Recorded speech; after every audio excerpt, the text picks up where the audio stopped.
বাউল আবুল হোসেন সরকার নিয়ে হাউকা হইতেছে, বামেরা মিছিল বের করেছে, সেখানে আবুল হোসেন সরকার কেন গ্রেপ্তার সেটার জবাব চাইতেছে। শুনেন। আবুল সরকার গ্রেপ্তার কেন? আবুল সরকার গ্রেপ্তার কেন? আবুল সরকার গ্রেপ্তার কেন? তো কেন গ্রেপ্তার করছে এটা তো পুলিশকে জিজ্ঞেস করলেই হয়। হাসিনার পুলিশ তো না, জবাব দিয়ে দিবে। মিছিল করে জবাব চাইতে হবে কেন? আচ্ছা, সে কি বলছে জানেন? শুনিছেন? আচ্ছা, আমরা একটু শুনি কেন গ্রেপ্তার করা হয়েছে, এখানে তার জবাবটা আছে, শুনেন। আর যদি তুমি না থাকে, আল্লাহ এক আল্লাহ হয়, তাহলে দরবার থেকে খেলাফত দিলে দরবারের যে কম পড়ে না, আরো বাড়ে। তোমার মতো আরো 10টা 20টা আল্লাহ, 200-400 আল্লাহ যদি আরো বানাই দিতে, তাহলে তোমার আরো দাম বাড়তো। এটা তো তুমি করলে না। এত বুঝো তা তো বুঝো না। আল্লাহর কথার কোনো গোয়া মাথা আমি কিছুই পাই না। মাথা কোনটা গোয়া কোনটা এটা আমি পাই না। কেন পাই না? এই যে একটা কথা বলছে, আওয়ালুমা খালাকুল্লাহে ইশক, প্রথম সৃষ্টি ইশক।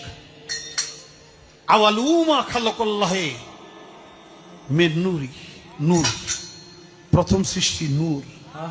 আওয়ালুমা খালাকুল্লাহে আরশ, প্রথম সৃষ্টি আমার আরশ। দেখেন, আওয়ালুমা খালাকুল্লাহে রূহ, প্রথম সৃষ্টি আমার রূহ। কয়টা হয়েছে?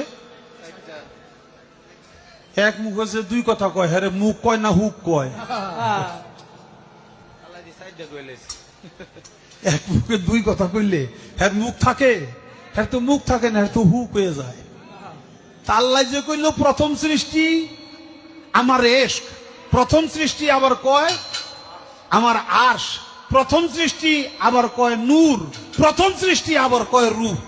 আল্লাহ এক মুখে যে এত কথা কয়, আল্লাহর মুখ কয়টা? খালি কয়টা না, ওটা মুখ না হু। সেটা হইলো একটা দাড়ির মধ্যে 70 জন করে ফেরেশতা।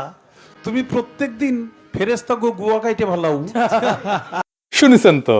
এখন এই বাউলের মুক্তি চাইতেছে, অন্যদের ব্যাপারে কথা নাই। ওইখানে ফরাদ ভাই গেছেন, আপনারা জানেন উনি আমার মুরব্বী আর গুরুজন। উনি ওইখানে গেলে আমরা তো দমে যাই, কিছু কইতে পারি না। ফরাদ ভাই, আপনি নিজেই একটা ইনস্টিটিউট, আপনার ওদের মিছিলে তো যাওয়ার দরকার নাই, তাই না? আপনি একা বক্তব্য দিয়ে প্রতিবাদ করেন। এই সমস্ত গান্ধা বামেদের কাছে যে আপনি দাঁড়াইলে তো মুশকিল আমাদের হয়ে যায়, আমাদের জন্য।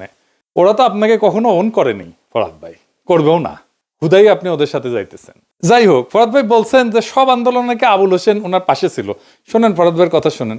আবুল সরকার প্রত্যেকটা আন্দোলনের সঙ্গে প্রথম থেকে আমাদের সঙ্গে যুক্ত।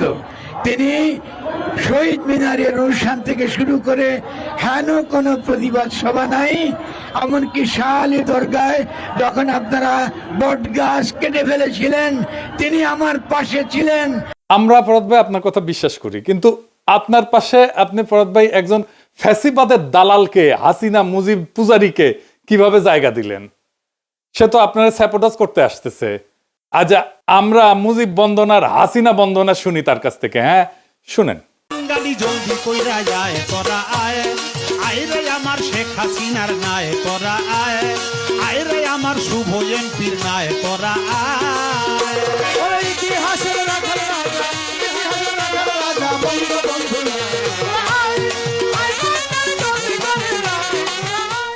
বুঝেছেন তো ফরাদ ভাই, যাকে তাকে আশেপাশে জায়গা দিয়েন না। মাঝে মাঝে আপনি এমন কিছু করেন যে আমরা বিভ্রান্ত হইয়া যাই।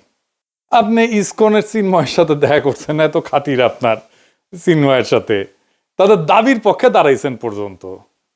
এটা তো আমাদেরকে বিভ্রান্ত করে দেয়। যাই হোক, আমরা তখন বেদনাহত হয়ে শুধু দেখতে থাকি যে ফরাদ ভাই এটা কি করতেছে। আপনি মানিকগঞ্জে বাউল সম্মেলনে যাবেন বলছেন, ভালো কথা। আপনি বলছেন আপনিও যাবেন, আপনাকে পেটাইলে পেটাক, এটা কি কথা বললেন ফরাদ ভাই? আপনি এসব কি বলেন ফরাদ ভাই? বাউল সম্মেলন নিয়ে তো কেউ কোনো কিছু বলেও নাই, বাধাও দেয় নাই।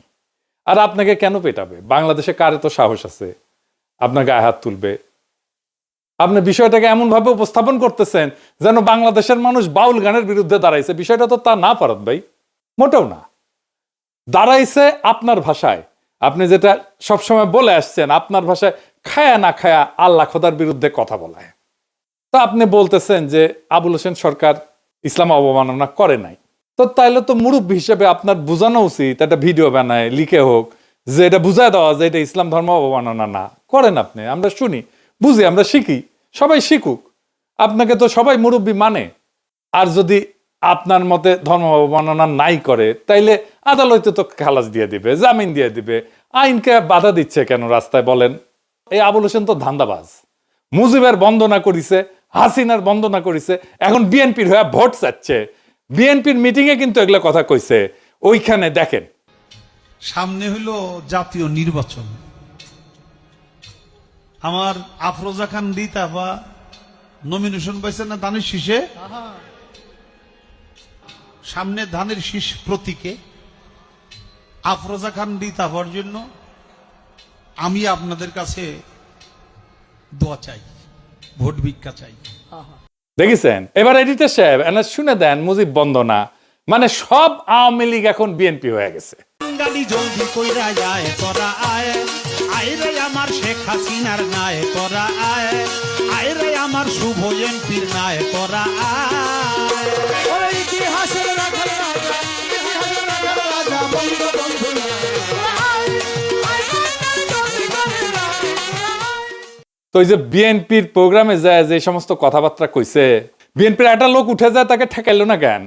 বিএনপি তো ওয়াজে যে কার বিরুদ্ধে, বিএনপির বিরুদ্ধে কথা বললে তো একেবারে ওখানে আলেমদের সাথে ঝগড়াঝাটি, গালাগালি এই সমস্ত করে। তো দেখবেন, দু একটা দেখবেন যে বিএনপি যে কি করে ওয়াজের ইয়েতে উঠে, মঞ্চে উঠে আলেমদের সাথে কি করে দেখবেন। তো ওইখানে যে তারা কেন ঠেকায় না দেখেন। আমার কথা তো বলতে দেবেন, তা বলতে না দিলে আমি কি করে বুঝাবো? ফালতু কথা বলি দেন, বলো খবরদার। ল্যাঙ্গুয়েজ সোজা করেন না, সোজা করে দেবো কিন্তু একদম বলেন। ল্যাঙ্গুয়েজ সোজা করে বলেন। আমি বলছি আমার কথা তো বলতে দেবেন। ল্যাঙ্গুয়েজ সোজা করে দেবো কিন্তু একদম। বিয়াদব লোক কম নাগাদ ভগর ভগর করতে জানি, খাবার দেবো, একটা চোখ বাসটা করে দেবো কিন্তু একদম। আমি প্রশ্ন করলাম যে একজন লোক বলছে আলহামদুলিল্লাহ নামাজ পড় না, শুরু না বললে নামাজ হবে না, ফালতু ভাবতেছি। আমি বলছি আমার উত্তরটা তো দিতে। উত্তরটা তো দিতে। একদম বাস্ত করে দেবো সব একদম। তো আবুল হোসেন বলতেছে মাজার ভাঙার বিরুদ্ধে বলতেছে, তাই না? শুনান তো একটু আরেকবার। এমনি তো 200-র উপরে মাজার ভেঙে ফেলাইছে, আপনারা জানেন তো। 200-র উপরে বাংলাদেশে মাজার ভেঙে ফেলাইছে। এখন একটু বন্ধ হয়েছে। কেন বন্ধ হয়েছে? সামনে যে নির্বাচন, একটু গ্যাপ দেই, নাহলে এখনো যদি মাজার ভাঙতে থাকি তাহলে কিন্তু আর ভোট পাবো না। এই জন্য তারা এখন একটু অব্য দিছে, একটু জিরাইতেছে। নির্বাচন হয়ে গেলে যদি তারা ক্ষমতা যায়, আবার আমাকে বাড়িঘর শুদ্ধ ভাঙ্গা করবো, খালি মাজার না। তো বাংলাদেশে মাজার নিয়ে ঘৃণা উৎপাদন করছে কে? সেকুলারেরা। মাজার ঘৃণার সবচেয়ে বড় কালচারাল এসেট হচ্ছে সৈয়দ ও আলিউল্লাহ লাল সালু। নাটক হয়েছে, সিনেমা হয়েছে, পাঠ্য হিসাবে পড়ানো হয়েছে, এখন সেকুলাররা মাজার প্রেমী হয়ে গেছে। কি তাজ্জব! মৌলানা আবুল কালাম আজাদের একটা বই আছে উর্দুতে, ঘুবারে খাতির নাম, জেলখানায় বসে এটা লিখেছিল। তো ওইখানে উনি মাজার নিয়ে কিছু কথা বলছেন। এখানে কিন্তু ওনার খুব অরিজিনাল কিছু চিন্তা আছে। উনি বলছেন কবর এবং মাজারকে ধর্মীয় শক্তি হিসেবে দেখার বিরোধিতা করছে মৌলানা আজাদ। উনি বলেন যে ইসলামের মৌলিক বার্তা ছিল তাওহীদ এবং বুদ্ধিবৃত্তি, কিন্তু পরে কিছু মুসলিম সমাজে মৃত ব্যক্তির কবরকে এটার মধ্যস্থতা, বরকত সংগ্রহের স্থান, অলৌকিক শক্তির উৎস বলে গ্রহণ করছে, যা মূলত মূর্তি পূজার আর এক রূপ। তিনি মৌলানা আজাদ এইটাকে ইসলামের বিরুদ্ধে সবচেয়ে বড় বিচ্যুতি হিসেবে দেখছেন। উনি লিখে গেছেন উনি সুফিবাদকে সম্মান করতেন, কিন্তু তার একটা অভিযোগও ছিল। অভিযোগ হচ্ছে সুফিবাদকে মাজার কেন্দ্রিক যাজকতন্ত্রে পরিণত করা হয়েছে। তিনি লিখছেন যে অনেক দরগায় অন্ধভক্তি, করুণার জায়গায় ভয়, যুক্তির বদলে অলৌকিক গল্প, অর্থনৈতিক শোষণ, এই সমস্ত প্রতিষ্ঠা পাইছে। এইগুলোকে উনি সামাজিক রোগ বলছেন ওই বইতে। উনি বলছেন যে দরিদ্র অসহায় মানুষের জীবনের বাস্তব সমস্যার সমাধান খুঁজতে গিয়ে মাজারে আশ্রয় নেয়, এবং মাজারের খাদেম এবং পীরেরা এই দুর্বলতার সুযোগ নিয়ে নিজেদের কর্তৃত্ব জাহির করে। উনি বলছেন যে এই ব্যবস্থা মানুষের আত্মমর্যাদা নষ্ট করে, পরনির্ভরতা বাড়ায়, সামাজিক উন্নয়ন থামায় দেয়। তিনি খুব কষ্ট পেয়ে লিখছেন এখানে, মুসলিম সমাজ যখন কোরআনের জ্ঞান, বুদ্ধি, বিজ্ঞান, দর্শন এসব থেকে দূরে সরে যায়, তখন মাজার কেন্দ্রিক আধ্যাত্মিকতা সমাজের নেতৃত্ব নেয়। উনি একটা টার্ম ইউজ করছিলেন, জ্ঞানহীনতার রাজত্ব, এই মাজার পূজারে উপহাস করছেন। তিনি আরো বলছেন যে অনেক মাজার দরগা এক ধরনের অর্থনৈতিক কেন্দ্র, ক্ষমতার স্থান, স্থানীয় রাজনীতি নিয়ন্ত্রণের যন্ত্র হয়ে পড়ছিল। তিনি মনে করেন যে ইসলামের সত্যিকারের উদ্দেশ্যকে এটা বিকৃত করে দিচ্ছে। একটা খুব চমৎকার কোটেশন আছে এখানে, মানে আমি বাংলা করে বলতেছি, মানুষ অলৌকিকতার পেছনে ছোটে কারণ সে জ্ঞানের আলোয় চোখ খুলতে ভয় পায়। আর সেকুলারদের কাছে মাজার এত গুরুত্বপূর্ণ হয়ে গেল কেন হইলো জানেন? এটার একটা পলিটিক্যাল কারণ আছে, ভূ রাজনৈতিক কারণ আছে। আসেন সেটা একটু দেখি। মাজার হইল Indian soft power, Indian cultural icon, তাই সেকুলাররা এটা রক্ষা করতে চায় যে কোনো ভাবে। বামেরা ঠিক এই কারণেই বাংলাদেশের ইসলামকে পীর আউলিয়ার ইসলাম হিসেবে দেখতে চায়। আপনি দেখবেন মুম্বাইয়ের সিনেমাগুলোতে মুসলমান চরিত্র মানে সে মাজারে যায়, দোয়া পড়ে, সুতা বান্ধে, কাওয়ালি গায়। কেন এইটার পিছনের রাজনীতিটা কি? এই যে মুসলমান মানেই মাজারে যাওয়া স্টেরিওটাইপটা হঠাৎ করে সৃষ্টি হয়নি। এটা একটা ঐতিহাসিক, রাজনৈতিক এবং সাংস্কৃতিক নির্মাণ, যার সূত্র 3টা পর্বে। 1940 থেকে 1950-এর দশক, যেখানে সেকুলার ইন্ডিয়া প্রজেক্টকে তারা বাস্তবায়ন করতেছিল। ভারত রাষ্ট্র নিজেকে সেকুলার দেখাতে চাইছিল। তো হিন্দু মুসলমান ঐক্য দেখানোর সবচেয়ে সহজ ভিজুয়াল প্রতীক কি? মাজার, যেখানে ধর্মীয় মিশ্রণ, সঙ্গীত, লোকবিশ্বাস এগুলোকে রাষ্ট্রীয় ঐক্যের সাংস্কৃতিক আইকন করা যায়। ওই সময় যে সমস্ত মুসলমান চরিত্র সিনেমায় আসতো সেগুলো ছিল সুফির মতো, দরগার খাদেম, কাওয়ালি গায়, দোয়া করে, শান্তি আর প্রেম শেখায়। এইটাই ছিল রাষ্ট্রীয় ন্যারেটিভ। মুসলমান সম্প্রদায় একটা মিস্টিক্যাল, স্পিরিচুয়াল এবং নন পলিটিক্যাল। 1938-এ একটা সিনেমা হয়েছিল ধাত্রীমাতা, দরগা এবং এই মিলনের ভাব নিয়ে। 43 সালে নাজমা বলে আর একটা বিখ্যাত সিনেমা ছিল মুসলিম সমাজের সাংস্কৃতিক আধ্যাত্মিকতা নিয়ে। এখানে মুসলমান মানে কবি, সুফি, অলৌকিক প্রবণ। এরপরে আসে 1960 থেকে 1980 সাল, কাওয়ালির যুগ, বলিউডের বাণিজ্যিক স্টেরিওটাইপ। এই যুগে বলিউড বুঝাইলো যে মাজার, সঙ্গীত এবং কাওয়ালি এটাই হইতেছে হিট ফর্মুলা, ইমোশন, মিউজিক এবং এক্সোটিকনেস। এটাই হচ্ছে মুসলমান পরিচয়। ফলে মুসলমান পরিচয় মানেই দরগায় চাদর দেওয়া, কাওয়ালি করা, পীর ফকিরের দোয়া, অলৌকিক সুস্থ হওয়া, সাদা টুপি, আচার আচরণ। এই সময় সবচেয়ে ভূমিকা রাখছে বোম্বাইয়ের ইন্ডাস্ট্রি উর্দুভাষী লেখকেরা, যারা মুসলমানদের নিজস্বতা দেখানোর জন্য সহজ ভিজুয়াল হিসেবে মাজার ব্যবহার করতেন। মাজার কেন্দ্রিক গান এবং সিন, বারসাত কি আকরাত, অমর আকবর অ্যান্টনি 1977 সালে, দরগায় অলৌকিক সুস্থ হওয়া, সুফি গান একটা নতুন ধরনের কালচারাল জানরা তৈরি করলো। এই সময় মুসলমান চরিত্রকে মিস্টিক, অলৌকিক, আবেগী করে ফেলা হইল। এইটা ভারতীয় জাতি নির্মাণের ন্যারেটিভের সাথে মানানসই। মুসলিমরা নন থ্রেটনিং স্পিরিচুয়াল মাইনরিটি। এরপরে আসলো 1990 থেকে 2000 সাল, মিডিয়া এবং পলিটিক্যাল মোমেন্ট। মুসলমান মানে দরগা প্রেম, দোয়া।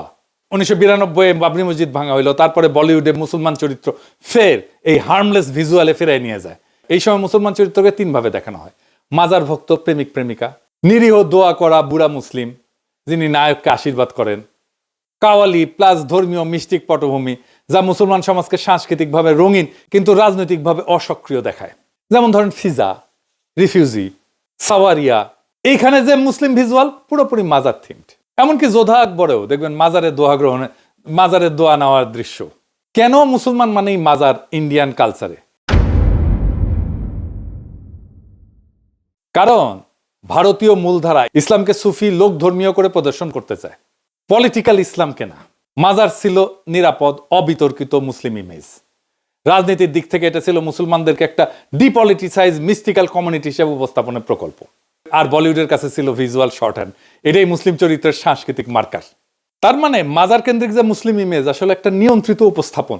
এটা মুসলিম সমাজের বাস্তব বৈচিত্র্য মুছে দিয়া তার সফট, মিউজিক লাভিং, স্পিরিচুয়াল, নন থ্রেটেনিং মাইনরিটি হিসেবে উপস্থাপন করে।